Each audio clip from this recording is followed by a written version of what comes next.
The air in the second-floor bedroom was thick with the ghosts of memories, silent and heavy under a blanket of dust that softened every edge and muted every color. A single beam of late-afternoon sun cut through a grimy window pane, illuminating a swirling dance of dust motes above a small wooden crib. Theodore's hand trembled, not from cold, but from the weight of the yellowed paper he held.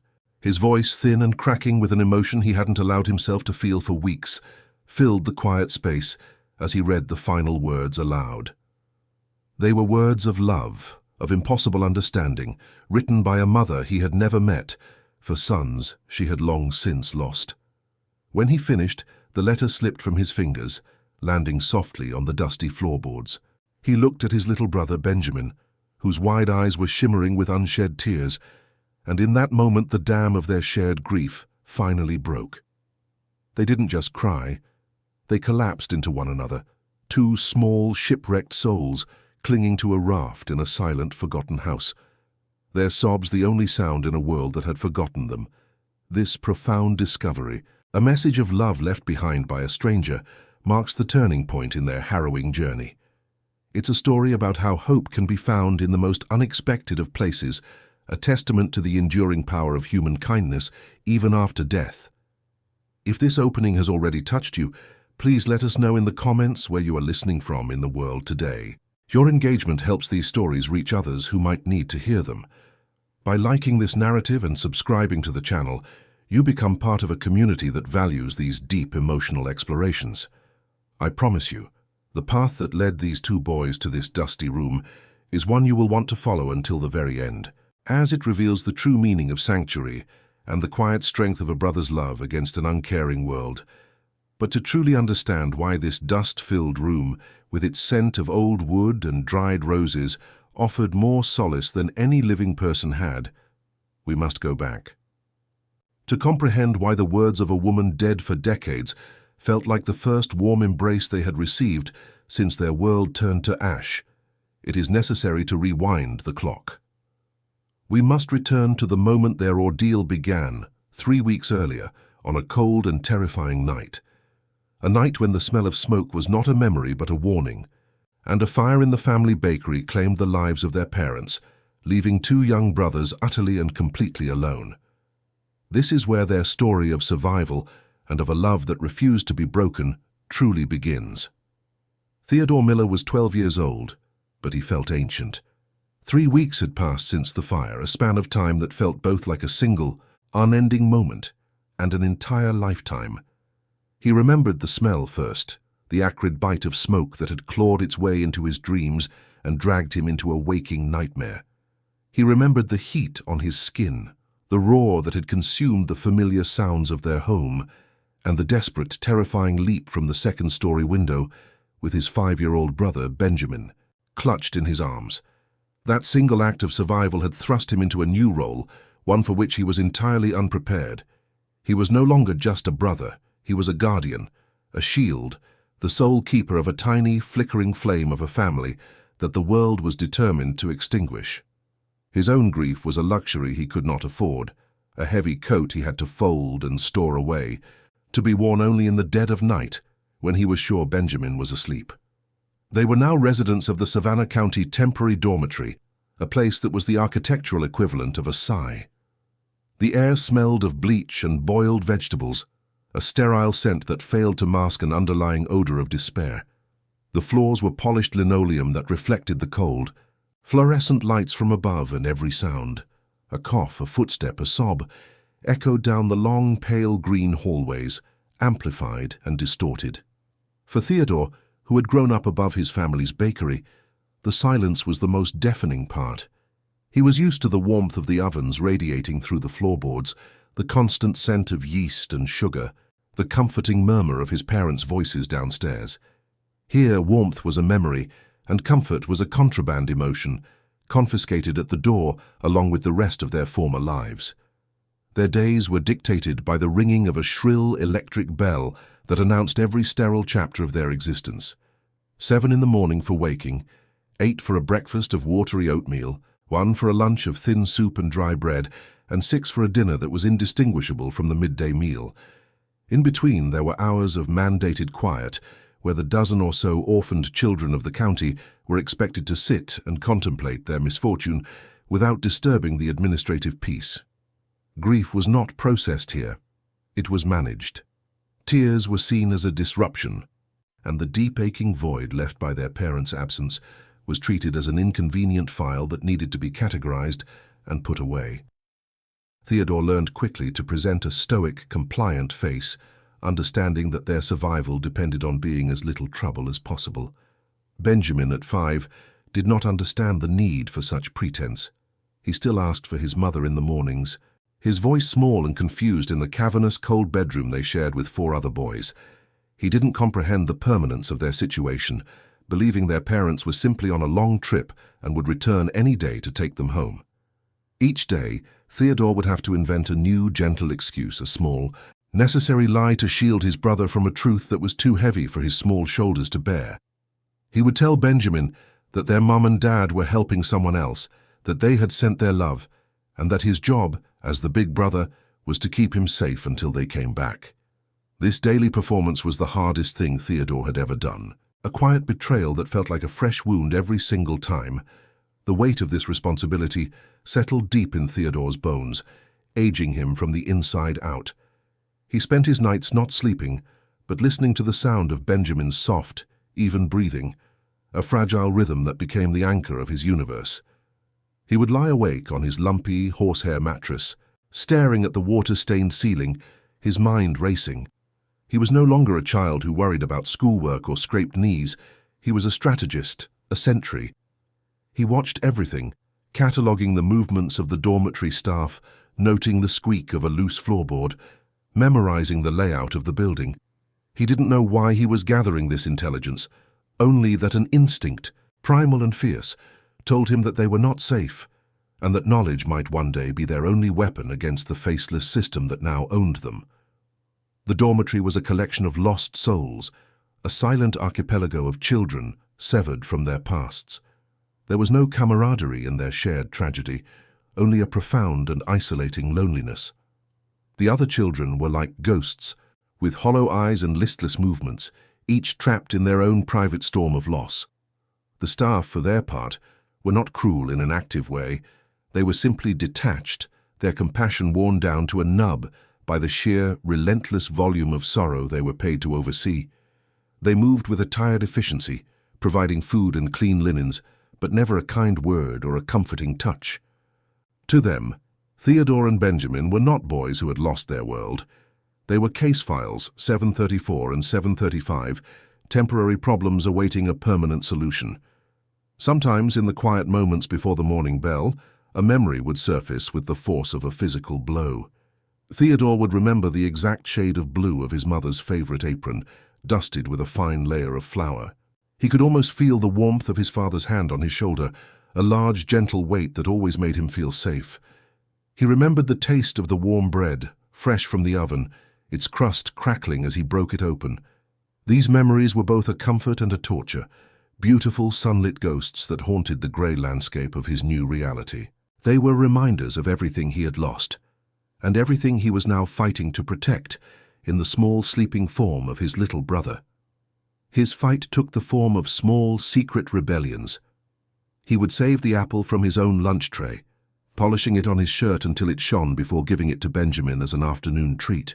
When the blankets they were issued proved too thin to ward off the damp chill of the savannah nights, Theodore would wait until the dormitory was silent and then drape his own blanket over his brother, enduring the cold himself.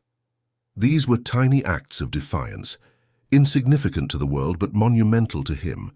They were his way of screaming into the void, Kev declaring that they were not just case numbers, they were brothers, they were a family.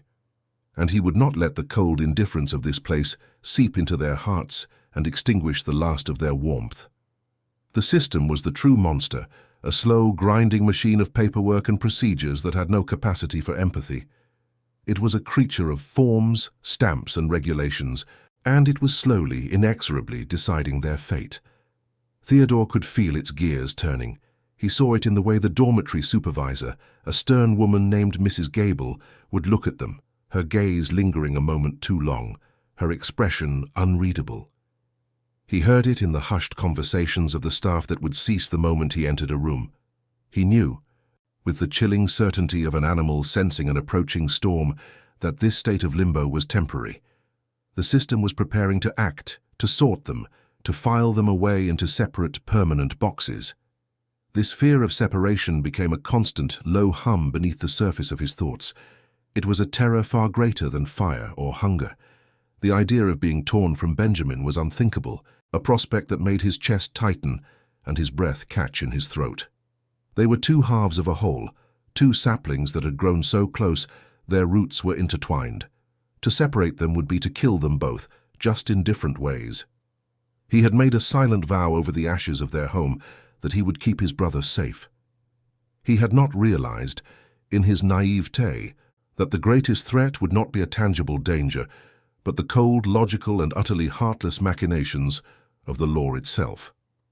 The end of their waiting period arrived on a Tuesday morning, announced not with a bang, but with a summons. A junior staff member, a young man with nervous eyes who refused to meet Theodore's gaze, informed him that he and Benjamin were to report to Judge Whitfield's chambers at the county courthouse that afternoon. The boy delivered the message and then scurried away, as if afraid of being contaminated by their impending doom. Theodore took Benjamin's small hand in his own, his knuckles white. The air in the dormitory suddenly felt thick and heavy, charged with a finality he could taste. The machine had finished its calculations. The file was being closed, and Theodore knew with every fiber of his being that he was about to walk into a courtroom to hear a sentence handed down. The walk to the county courthouse was a march through a foreign country. The familiar savannah streets, once filled with the scent of jasmine and the warmth of the sun on brick, now felt cold and hostile. Every shadow seemed to stretch towards them, long and menacing. Theodore held Benjamin's hand, the small fingers a fragile anchor in a world that was rapidly coming undone. He tried to project an aura of calm, pointing out a passing horse-drawn carriage or the intricate ironwork on a balcony. But his own heart was a frantic drum against his ribs. The courthouse itself loomed before them, a stern, grey stone building with towering columns that seemed to judge all who entered. It smelled of old paper and floor wax, a sterile, institutional scent that was a close cousin to the dormitory's odour of despair. Only here it was layered with the heavy, invisible weight of authority and consequence. They were instructed to wait on a long, polished wooden bench in a cavernous hallway. The ceilings were impossibly high, and their footsteps echoed on the marble floors, making them feel even smaller and more insignificant. Benjamin, too young to grasp the gravity of the situation, swung his legs back and forth, humming a little tune his mother used to sing. For Theodore, the sound was a painful shard of memory. He put his arm around his brother, pulling him close, trying to shield him from the cold that emanated from the very walls of the place. The only other sound was the slow, deliberate tick-tock of a massive clock on the wall, each second a hammer blow marking the slow, agonizing passage of time toward an unknown verdict. He could feel the stares of clerks and lawyers passing by, their gazes filled with a detached pity that was worse than outright scorn. Finally, a bailiff with a tired face and drooping mustache called their names, mispronouncing Miller in a way that made it sound like a disease. He led them down the hall and opened a heavy oak door, ushering them into Judge Horace Whitfield's chambers. The room was a fortress of dark wood and leather-bound books that rose from floor to ceiling, their gold-leaf titles glinting faintly in the afternoon light. A vast, imposing desk dominated the space, a mountain of mahogany separating them from the man who held their entire future in his hands. The air was still and thick, smelling of old leather and the faint, lingering ghost of cigar smoke. It was not a room for children. It was a chamber where lives were dissected, weighed and filed away, and Theodore felt a profound, instinctual urge to turn and run. Judge Whitfield did not look up when they entered. He was a man in his late 60s, with thin, silver hair combed neatly across a pale scalp, and a face that seemed carved from granite. He was completely absorbed in a stack of papers before him, his pen scratching across a document with a dry, irritating sound. He gestured vaguely toward two straight-back chairs in front of his desk, an invitation that felt more like a command.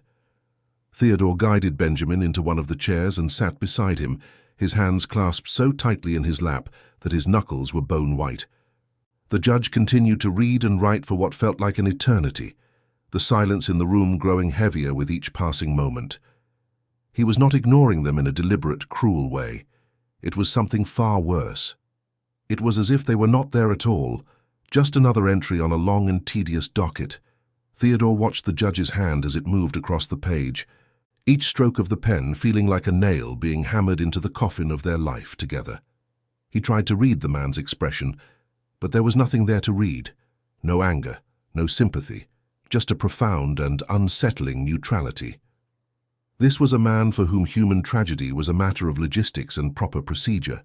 Benjamin began to fidget, and Theodore placed a steadying hand on his knee, a silent plea for him to remain still, to not do anything that might upset the delicate, terrifying balance of this moment. The ticking of the clock in the hall was no longer audible, replaced by the frantic, silent pounding of Theodore's own pulse in his ears. He held his breath, waiting for the sentence he knew was coming. Without raising his eyes from the file, Judge Whitfield finally spoke. His voice was as dry and brittle as old leaves, completely devoid of inflection or warmth. He stated their names, their ages, and the date of their parents' passing as if reading an inventory list. Then, with the same detached tone, he announced his decision. The words were simple, practical, and utterly devastating. Theodore Miller, being 12 years of age and of sound constitution, was deemed suitable for agricultural labor. He was to be transferred to the custody of a state-sponsored cotton farm in rural Alabama. Benjamin Miller, age 5, required specialized care and would be placed in a state orphanage in Charleston, South Carolina, a facility better equipped for children of his tender years. The transfers were arranged. They would take place the following morning. The judge's words hung in the air, sharp and clear and monstrous. For a moment, Theodore's mind refused to process them. Alabama, South Carolina. The names of the states were just sounds, geographic locations on a map he'd seen in school. But then the reality crashed down on him with the force of a physical impact. He saw a line being drawn between them, a vast and uncrossable distance. He pictured Benjamin, small and terrified, in a building full of strangers, crying out for him in the night with no one to answer. He imagined himself in a field under a hot sun, his hands raw, his brother a fading memory. The future he had been so desperately trying to hold together had just been shattered into 1,000 pieces by a man who hadn't even bothered to look at them. A raw, desperate sound escaped Theodore's throat before he could stop it. He stood up, his chair scraping loudly against the wooden floor. He told the judge they couldn't do that. He explained that they were brothers, that they were all each other had left in the entire world.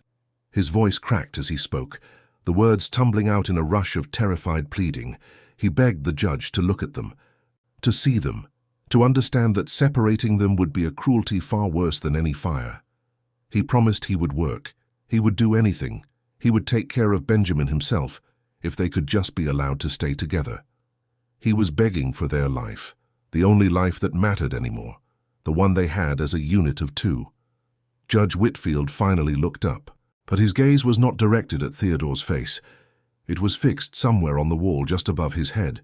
He listened to the boy's frantic plea with an expression of mild impatience, as if he were being delayed from a more important appointment. When Theodore finished, his voice choked with unshed tears, the judge simply raised a hand, a gesture of finality that cut the air. He informed Theodore that the decision was not a matter for debate. The arrangements, he stated, were practical, efficient, and most importantly, non-negotiable. He then picked up his pen, dipped it in the inkwell, and returned his attention to the papers on his desk. The conversation was over. Their case was closed. In that single, dismissive gesture, Theodore understood everything with a chilling and absolute clarity. The enemy wasn't a person.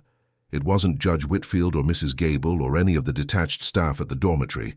The enemy was the system itself, a cold, unfeeling machine of rules and regulations that had no room for love or grief, or the sacred bond between two orphaned brothers. The law was not a shield to protect them. It was the very hammer that was about to smash them apart. The phrase echoed in his mind, a death knell for all hope. Tomorrow morning. They had less than 12 hours.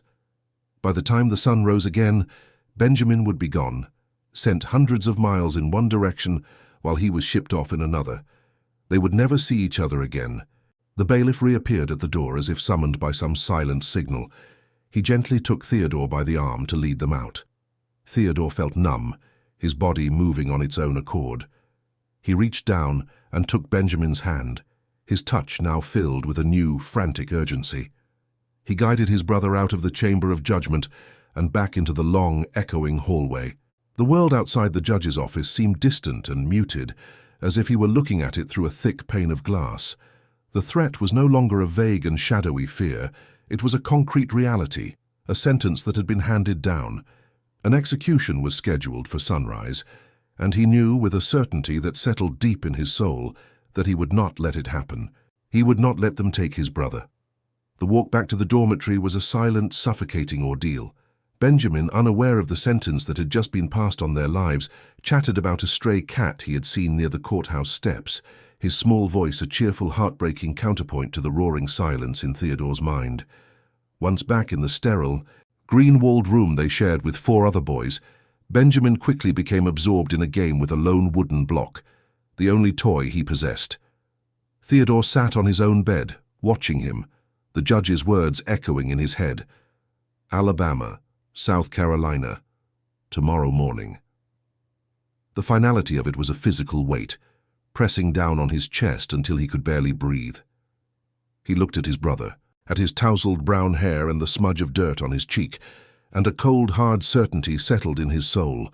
The system would not have him. The law would not tear them apart. It was not a choice he was making, but a fact he was accepting. He would not let them take his brother. There was no alternative. His mind, which had felt numb and frozen just moments before, ignited with a frantic, desperate energy. He began to plan, his thoughts racing, discarding one impossible scenario after another. He had no money, no family to turn to, no one in the world who would help them. Running seemed futile. They would be found within hours.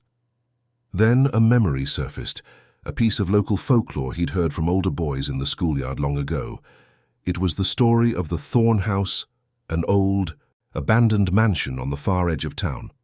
The legend said a grieving woman had let her rose garden grow wild for decades, until it formed an impenetrable wall of thorns around the property, a fortress of nature that no one had breached in half a century. It was a ghost story, a place children dared each other to approach, and in that moment, it became his only destination. It was the one place on earth no one would ever think to look for 2 runaway boys. The decision transformed him. The passive, grieving child who had been shuffled through the system for 3 weeks was gone, replaced by a strategist with a singular, all-consuming mission. His senses sharpened, and he began to see the dormitory not as a prison, but as a puzzle with an exit he had to find. He catalogued the routines he had absorbed without even realizing it. The way the night supervisor, a heavy man named Mr. Peterson, would begin his rounds at 10 and be sound asleep in his chair by midnight. The predictable squeak of the 3rd step on the main staircase. The way the janitor, a forgetful old man, always hung the master key to the front door on a specific hook inside his unlocked supply closet just before finishing his shift. These were not just random details anymore. They were vulnerabilities in the system's armor, the weak points he would exploit to carve out their freedom. Night fell, and the finality of it was a tangible presence in the room. The usual sounds of the dormitory settling down, the coughing from other rooms, the creak of bed springs, the distant clang of a pipe, became the relentless ticking of a clock counting down the last hours they had together on this earth. Theodore lay perfectly still in his bed, feigning sleep, his eyes wide open in the darkness. He listened to the soft, even rhythm of Benjamin's breathing from the cot next to his, a sound that was both a comfort and a spur to his courage. He pictured the morning, the stern-faced officials, the 2 separate carriages, Benjamin crying out for him as he was led away. The image was a fire in his veins, burning away the last vestiges of fear and doubt. Terror was a luxury he could no longer afford. All that remained was a cold, unyielding resolve. Just after 1 in the morning, when the silence of the dormitory was at its deepest, Theodore slipped out of his bed. The linoleum floor was shockingly cold against his bare feet. He moved with a predatory stillness he didn't know he possessed, placing each foot down with deliberate care to avoid the loose floorboards he had memorized. He crept down the hallway, a ghost in the faint moonlight filtering through the high windows, his heart hammering against his ribs.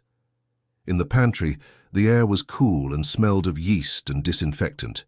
His hands, slick with nervous sweat, fumbled in the darkness. He found a half loaf of stale bread and 2 bruised apples, stuffing them into the pockets of his thin jacket. His fingers then closed around the cold wooden handle of a small kitchen knife, a tool for cutting bread that he now saw as a weapon for carving a path to a new life. His next stop was the janitor's closet at the end of the main hall. The door was ajar, just as he knew it would be. The smell of ammonia and damp rags filled his nostrils, a scent he would associate with freedom for the rest of his life. He peered into the darkness, his eyes straining to see the hook on the back wall. It was there, a small dark shape against the pale plaster. Reaching inside, his fingers brushed against a rough broom handle before closing around the cold, heavy brass of the key. The faint metallic clink as he lifted it from the hook sounded like a gunshot in the profound silence. He froze, listening, every muscle tensed. But there was no answering sound, no shout of discovery. He clutched the key in his fist, the ridged edges digging into his palm. It was the key to their future, a small, solid piece of hope. Back in their room, with the stolen provisions secured, he allowed himself a single, fleeting moment of farewell. He looked around the dark, crowded space at the sleeping forms of the other boys, each lost in their own private sea of grief. This sterile, loveless room had been their cage for 3 weeks, a place of profound loneliness and quiet despair. He felt a strange, unexpected pang of sorrow, not for the place itself, but for what it represented. The final broken chapter of their old life. He was not just escaping the dormitory, he was leaving behind the last tangible link to the world that had contained his parents. When he walked out that door, he would be stepping into a complete unknown, severing the final thread. It was a terrifying thought, but the image of Benjamin's trusting, sleeping face erased it completely. He sat on the edge of his cot for a long minute, the weight of the key in his pocket a constant grounding presence. He mentally rehearsed the steps one last time. Wake Benjamin quietly, dress him in the dark, carry him on his back to keep him from making noise, slip down the stairs, unlock the door and run. He thought of his father's strong hands and his mother's gentle smile, drawing strength from the fading warmth of their memory. They had given him life, and now it was his duty to preserve the life of the brother they had left in his care. He was no longer just Theodore Miller, a 12-year-old orphan. He was a guardian, a protector, the sole keeper of his family's legacy. The fear was still there, a cold knot in his stomach, but it was now overshadowed by a fierce, unshakable purpose. Finally, it was time. He knelt beside Benjamin's bed, the worn blanket rising and falling with his brother's steady breaths. This was the most dangerous part of the entire plan. A single cry, a loud question, would bring the entire dormitory down on them. He reached out a trembling hand and gently shook his brother's small shoulder. Benjamin stirred, murmuring in his sleep. Theodore leaned in close, his lips almost touching his brother's ear, and he whispered the words that would launch them into the terrifying abyss of the unknown. A gentle lie that was the truest act of love he had ever committed. "Benny," he whispered, his voice steady despite the frantic beating of his own heart. "Benny, wake up. We're going on an adventure." Benjamin's eyes opened in the darkness, wide and unfocused with sleep. Theodore's whispered promise of an adventure was a seed of magic planted in the sterile soil of the dormitory, and it took root instantly. The 5-year-old didn't question the hour or the need for silence. He simply trusted. As Theodore helped him into his clothes, his small, clumsy movements were a source of profound terror and motivation. Each rustle of fabric, each soft thump of a shoe on the floor, felt like a shout in the oppressive quiet.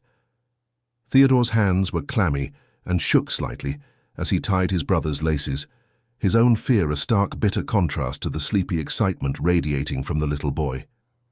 He pulled his own thin jacket on, the stolen bread and apples making a lumpy, awkward shape in his pockets, the cold handle of the knife a secret weight against his hip. This was not an adventure. It was a desperate gamble, and the only currency he had was the absolute, unwavering faith of his brother. With a final, steadying breath, Theodore knelt down and hoisted Benjamin onto his back, his brother's arms wrapping trustingly around his neck. The familiar weight was both a burden and an anchor, a physical reminder of the life he was responsible for. He rose slowly, testing his balance, and began the perilous journey out of the room. Every floorboard was a potential traitor, every shadow a hiding place for discovery. He moved with a slow, deliberate grace, his bare feet making almost no sound on the cold linoleum. The faint moonlight that sliced through the tall, grimy windows of the hallway guided his path, illuminating a world of sleeping ghosts and the one waking dragon he had to pass.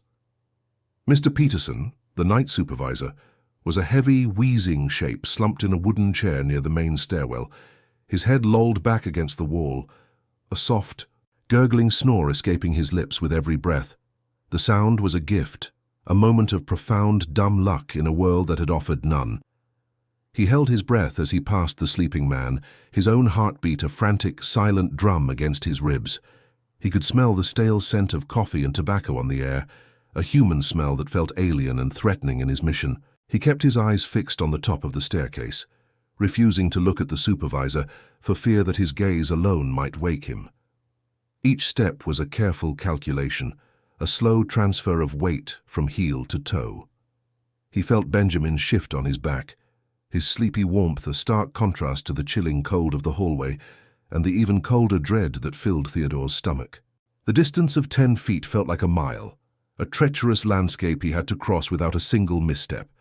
When he finally reached the landing and began his descent, the supervisor's snoring continued its rhythmic, oblivious cadence behind them, a sound that now felt like a lullaby of escape. The main staircase was his next obstacle, a long, winding set of wooden steps that had groaned and complained under his weight for the past 3 weeks. He knew its secrets intimately. He knew the 3rd step from the top had a high-pitched squeak, and the 7th had a low, rumbling groan. He avoided them like landmines, placing his feet on the far edges of the treads where the wood was most secure. He moved down the stairs one agonizing step at a time, his legs beginning to ache under the combined weight of his brother and their desperate situation. Benjamin had fallen asleep again, his head resting heavily on Theodore's shoulder, his soft breathing a constant, gentle rhythm in his ear. This small detail, this complete and total trust, was the fuel that propelled him forward, pushing him past the pain in his muscles and the fear that threatened to paralyze him. At the bottom of the stairs, the massive front door stood like the final guardian of their prison. It was dark in the entryway, the moonlight barely reaching this far into the building's heart. Theodore gently slid Benjamin from his back, whispering for him to stay quiet as he set him on the floor. His hands trembled as he reached into his pocket for the key. The brass felt impossibly cold against his skin, heavy with the weight of their entire future. Finding the keyhole in the darkness was a challenge, his fingers fumbling against the cold, smooth wood before finding the narrow opening. He pushed the key in, the metallic scrape sounding like a thunderclap in the profound silence. He froze, listening, every nerve on fire, but the only sound was the continued, distant snoring from upstairs. He turned the key slowly, deliberately, the inner mechanics of the lock groaning in protest before finally giving way with a solid, definitive click. He pulled the heavy door inward just enough to slip through, a sliver of cold, damp night air rushing in to greet them. The smell was of wet earth and distant rain, a scent of life and freedom that was the complete opposite of the dormitory's sterile, hopeless air. He guided Benjamin through the opening and then slipped out himself, pulling the door gently closed behind him, careful not to let it latch. They were outside. For a moment he just stood there on the stone steps, breathing in the night, letting the cool air wash over his face. The dormitory loomed behind them, a silent, dark monolith, its windows like vacant eyes. They had done it. They had breached the first wall. A wave of temporary, intoxicating relief washed over him. But it was fleeting. They were not safe yet. They were merely free, and the vast, dark city of Savannah now lay before them, an entirely new and different kind of wilderness to navigate. The streets were empty and silent, bathed in the pale silver light of a 3/4 moon. Every building cast long, distorted shadows that seemed to writhe and reach for them as they passed. Theodore took Benjamin's hand, his small fingers cold, and began to walk, quickly and purposefully, sticking to the darkest parts of the street. He chose his path instinctively, avoiding the wider, more open avenues in favor of narrow cobblestone alleys that smelled of discarded fish and damp brick. The city he had known his entire life was now a foreign and menacing landscape, every familiar corner transformed by darkness and the weight of their transgression. They were fugitives now, and every darkened window, every rustle of leaves in a hidden garden, felt like a pair of watching eyes. He kept his own gaze fixed forward, pulling his brother along, his mind focused on a single destination on the far side of town. After nearly an hour of walking, Benjamin began to stumble, his small legs unable to keep up the relentless pace. Theodore's own legs were burning with fatigue, his shoulders aching from the earlier strain of carrying his brother. He spotted a deep, recessed doorway belonging to a closed tailor's shop and pulled Benjamin into the shadows, allowing them a moment of rest. He sank down onto the cold stone step, pulling his brother close for warmth. From his pocket he produced one of the bruised apples and the half-loaf of bread. He broke off a piece of the dry bread for Benjamin, who ate it without complaint, his eyes drooping with exhaustion. This stolen meal, eaten in a dark doorway in the middle of the night, felt like a sacred act, a small pocket of normalcy in a world that had been turned completely upside down. He knew they couldn't stay long. The sky in the east was already beginning to show the faintest hint of a lighter grey. They pressed on, leaving the last of the city's dense architecture behind them. The cobblestones gave way to packed dirt roads, and the neat rows of houses were replaced by overgrown lots and the dark skeletal shapes of live oaks draped in Spanish moss. The air grew cooler and damper, carrying the scent of the nearby marsh. A dog barked in the distance, a lonely echoing sound that made Theodore flinch and pull Benjamin closer. He was navigating by memory now, by the ghost stories and whispered legends of his childhood. He was searching for a landmark he had only ever heard about, a place that existed more in myth than on any map. His determination, which had felt so strong and unyielding back in the dormitory, was beginning to feel fragile, stretched thin by exhaustion and the vast, silent emptiness of the landscape around them. He was just a boy, leading an even smaller boy into an unknown darkness, and for the first time a sliver of doubt pierced his resolve, and then he saw it. At the end of a long, unpaved lane, it rose up against the pre-dawn sky not as a house, but as a monstrous, tangled silhouette, the Wall of Thorns.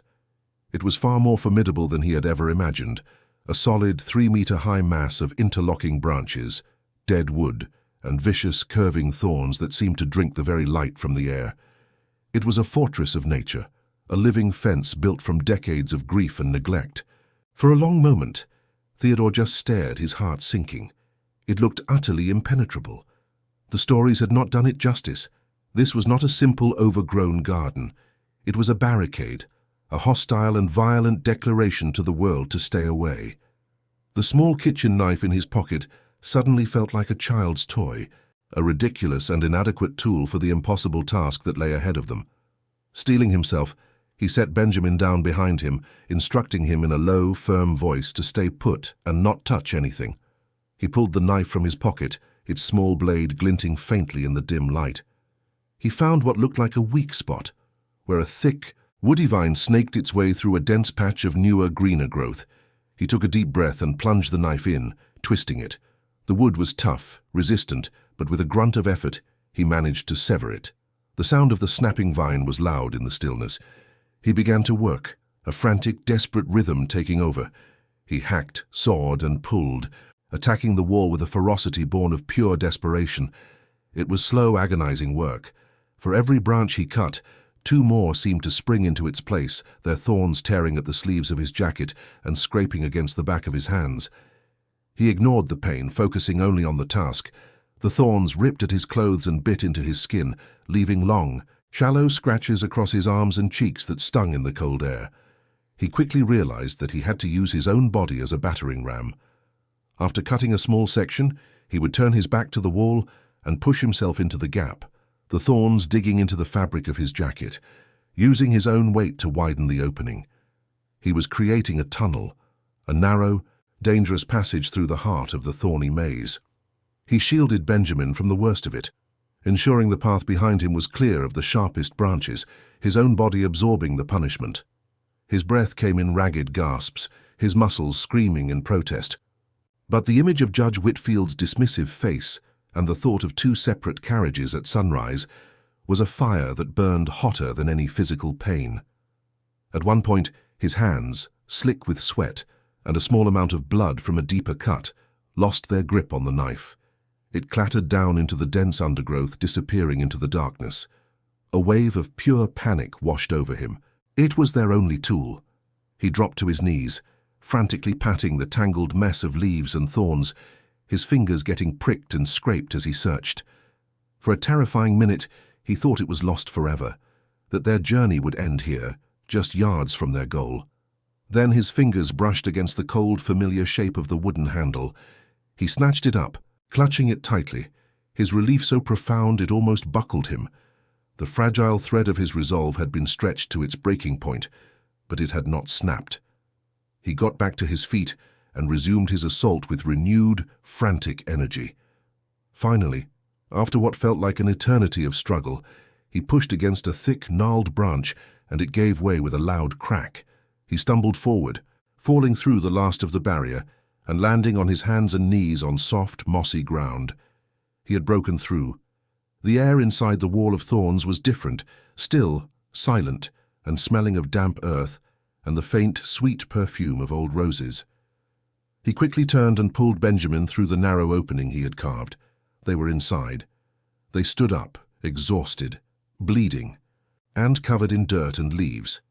Before them, perfectly preserved in the morning's first grey light, stood the Thorn house. It was a silent, Gothic mansion, its windows dark and watchful, its porch intact, a time capsule protected from the world by the very thing that had tried to keep them out. The great wooden front door was just a few yards away. The escape was over. Their sanctuary was waiting. The great wooden door was not locked. It seemed impossible, a final absurd piece of luck after a night that had been defined by struggle. Theodore's hand, scratched and bleeding, hesitated for a moment before pushing it open. The door swung inward without a sound, its hinges perfectly oiled by some long-forgotten caretaker, revealing a cavern of darkness. The air that flowed out was cool and still, carrying an ancient, complex scent of dust, dried flowers, and old settled wood. It was the smell of a place that had been holding its breath for a very long time. He took Benjamin's hand, pulling him forward, and they stepped across the threshold, leaving the wounded, thorny world behind them. The door swung shut with a soft, final thud, and the silence that enveloped them was absolute. It was a silence so deep and profound, it felt like a physical blanket, a heavy, comforting weight that promised safety from the world they had just escaped. Inside, the world was cast in shades of grey and deep shadow, the faint pre-dawn light filtering through tall curtained windows. It was a grand entryway, with a sweeping staircase that curved up into the darkness of the second floor. Every surface was coated in a fine, uniform layer of dust that softened all the edges, making the furniture, draped in white sheets, look like a congregation of patient ghosts. For the first time in weeks, Theodore felt the tight knot of terror in his stomach begin to loosen. Here, behind a wall of thorns and a thick oak door, the world could not reach them. There were no supervisors, no judges, no carriages waiting to tear them apart. There was only the deep, profound stillness of a house that had been asleep for decades, and in its slumber, it offered a sanctuary more real and more potent than any he had ever known. He found a heavy iron bolt on the inside of the door and, with a grunt of effort, slid it into place. The sound of the metal scraping into the frame was loud and definitive, an exclamation point on their escape. It was the sound of a cage being locked from the inside, a declaration that they were now the masters of their own small, forgotten world. Benjamin, his initial fear giving way to a wide-eyed wonder, reached out a small hand and touched one of the sheet-covered forms, leaving a small, perfect handprint in the thick dust. Theodore didn't stop him. This place, for now, was theirs. He led his brother into what looked like a formal parlor, where they huddled together on a dusty rug, sharing the last of the stale bread. They ate in silence, two small survivors in a silent, sleeping palace, the magnitude of their journey finally settling upon them. After a few minutes of rest, a cautious curiosity began to replace their exhaustion. Theodore knew they needed a more secure place to hide, somewhere away from the ground floor windows. He took Benjamin's hand and led him toward the grand staircase. Their bare feet made no sound on the thick runner that covered the steps, but the old wood beneath groaned softly with each footfall, the only sound in the entire house. The air grew warmer as they ascended, and the scent of dried roses became stronger, more distinct. The second-floor landing was a long hallway lined with closed doors, each one a mystery, a sealed chapter of a story they had stumbled into. An instinct he couldn't explain pulled him toward the very last door at the end of the hall, a simple white-painted door that seemed to glow faintly in the growing morning light. He pushed the door open, and they stepped into a room that was not like the others. It was a child's bedroom, perfectly preserved. The dust was still present, but it was a lighter layer, as if the room had been sealed more carefully against the ravages of time. A single sharp beam of sunlight now cut through a gap in the heavy curtains, illuminating a swirling, magical dance of dust motes. Against one wall stood a small, intricately carved wooden crib. Against the other were two small beds, their patchwork quilts neatly folded. The walls were adorned with dozens of small, framed photographs of two smiling, dark-haired boys, their faces frozen in moments of forgotten joy. It was a shrine to a childhood that had ended long ago, a space so full of a silent, lingering love that the air itself felt thick with it. Benjamin, drawn by some unseen force, walked directly to the empty crib and placed his small hands on the wooden rail, peering inside as if expecting to find someone there. Theodore's gaze, however, was captured by something else. Next to the crib, on a small, dusty commode, sat a neat stack of yellowed letters, tied together with a faded blue silk ribbon. They looked out of place, not an artifact of the room, but something left with intention, a message waiting for a recipient. He felt a strange sense of reverence, a feeling that he was intruding on something deeply private and sacred.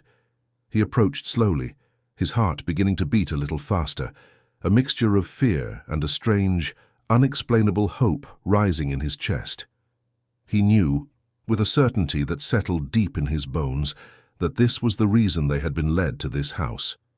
With a hand that trembled slightly, not from cold but from the weight of the moment, he reached out and touched the papers.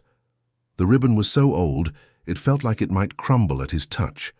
He carefully untied it, the silk whispering as it came undone, and lifted the top letter from the stack. The paper was brittle, the ink faded from black to a soft brown, but the handwriting was clear and elegant, the graceful loops and curves of a woman's hand. He began to read the words written there, his lips moving silently at first, his mind struggling to comprehend the message that was unfolding before him. He read of a mother's love, of a profound and unending grief, and of a hope that her home might one day provide shelter to other children who were lost and alone in the world. He looked over at Benjamin, who was still standing silently by the crib, his small form silhouetted against the bright beam of morning light. Theodore cleared his throat, the sound rough and alien in the quiet room, and began to read the final letter aloud. His voice was thin and cracked, filled with an emotion he hadn't allowed himself to feel for 3 long weeks. He read of 2 lost sons, of a love that time could not erase, and of a promise that any child who found refuge within these walls was worthy of a home, worthy of that same boundless love. The words were not just ink on a page, they were a warm embrace from a ghost, a validation from a stranger who saw them, who understood their pain without ever knowing their names. They were the first kind words he had heard since the night of the fire. When he read the final line, the letter slipped from his nerveless fingers, fluttering down to the dusty floorboards. He looked at his brother and he saw his own raw, unspoken grief reflected in Benjamin's wide, shimmering eyes. The dam they had so carefully constructed over weeks of silent suffering, of forced stoicism and whispered lies, finally broke. It was not a choice. It was a surrender. He didn't just cry. He collapsed, falling to his knees and pulling his little brother into his arms. They clung to one another, 2 small shipwrecked souls who had finally found a lighthouse in the storm. Their sobs filled the silent, forgotten room. a raw and desperate sound of sorrow, of relief, and of the overwhelming, impossible shock of being found by a love that had waited for them for decades. That single sob was a key turning a lock deep inside them, and the grief they had held back for 3 agonizing weeks came pouring out in a torrent. They wept until their throats were raw and their bodies ached, the dust of the forgotten room rising around them in a silent, swirling cloud. The tears were not just for their parents, but for the cold dormitory, for the indifferent judge, for the terrifying flight through the dark city. They were crying for every moment they had been alone, unseen and unheard. And as the hours passed and the sun climbed higher in the sky, a strange and profound peace began to settle over them. The storm of their sorrow was finally passing, and in the quiet aftermath, Theodore felt a sense of clarity. He picked up the letter again, his hand steady now, and knew he had to read the rest. This single page was not the end of the story. It was the beginning of an answer. He found the rest of the letters in the stack, their pages brittle and their scent a mix of old paper and dried roses. He began to read them in chronological order, his voice a low, steady murmur in the quiet room. Benjamin curled up beside him, listening with a solemnity far beyond his 5 years. The letters, written by a woman named Margaret Rose Whitfield, painted a portrait of a life shattered by loss. She wrote of her 2 sons, Thomas and Samuel, boys of 7 and 10, whose framed, smiling faces now watched them from the walls. She described their laughter, the games they played in the gardens, the way the younger one, Samuel, would collect smooth stones from the riverbank. Theodore's heart ached with a strange sense of recognition. He was seeing his own love for Benjamin, reflected across a chasm of 40 years. The tone of the letters shifted after the year 1881. The joyful anecdotes were replaced by a description of a grief so profound it felt like a living thing. Margaret wrote of the scarlet fever, of the silence that had descended upon the house, a silence that had never left. She described how she began to tend the rose garden her sons had loved, finding a strange, punishing solace in the thorns that tore at her hands. The world outside the garden faded away, becoming a distant, painful memory. She wrote not of anger, but of a deep, hollowing emptiness. She had lost her purpose, her future, and so she had decided to build a wall against the world, a fortress of roses to protect the last sacred thing she had, the memory of her boys, preserved within the silent rooms of her home. As Theodore read, he began to understand that the wall of thorns was not a barrier meant to keep people out. It was a shield. It was the physical manifestation of a mother's broken heart, a living monument to a love that had nowhere left to go. The house was not abandoned. It was protected. Margaret had not fled from the world. She had sealed herself inside her memory, choosing to live with the ghosts of her children rather than face a world without them. The dust, the silence, the preserved perfection of the bedroom, it was all an act of desperate, unending love. They hadn't broken into a forgotten house. They had been welcomed into a sanctuary, a place purpose-built by a sorrow that mirrored their own. It was a home held in stasis, waiting. The final letter, the one he had first read, was dated 1901. It was different from the others. It was not a diary entry filled with pain, but a declaration of hope. In it, Margaret spoke directly to the future, to any child who might one day breach her wall of thorns, seeking refuge. She wrote that for 20 years she had guarded her grief, but now, as she felt her own life drawing to a close, she understood that love was not meant to be a ghost. It was meant to be a shelter. She bequeathed her home, her memories, and the enduring love she had for her sons to any lost children who found themselves standing in that room. "My love for Thomas and Samuel is too large to die with me," she had written. "Let it now be yours. Let this be your home." It was an inheritance of love, a gift from a ghost. But as Theodore reached the end of the letter, he found a final instruction, a postscript that changed everything. It directed him to a small locked drawer in the commode and told him the key was hidden beneath the loose floorboard under the crib. His heart hammered in his chest. He moved to the crib, his hands fumbling as he found the edge of the board. He lifted it, and there, nestled in the dark space below, was a small ornate brass key. It was cold to the touch. He took it to the commode, inserted it into the lock and turned. The drawer slid open with a soft, woody sigh, revealing a single thick envelope sealed with wax. Inside was a formal notarized document, the last will and testament of Margaret Rose Whitfield. The legal language was dense, but the intent was unmistakable. It legally codified the promise made in the letter, leaving the house and the surrounding property to any orphaned siblings who take shelter herein, to be administered by a trusted executor until they came of age. This wasn't just a heartfelt wish. It was a binding, legal reality. They were not trespassers. They were heirs. This house, this sanctuary was legally theirs. The knowledge was so staggering, so completely world-altering, that Theodore had to read the paragraph 3 times to believe it. A woman he had never met, separated from him by decades of silence, had not only understood their plight, but had prepared for it, leaving them not just shelter, but a future. The weight of this impossible kindness was more overwhelming than any grief.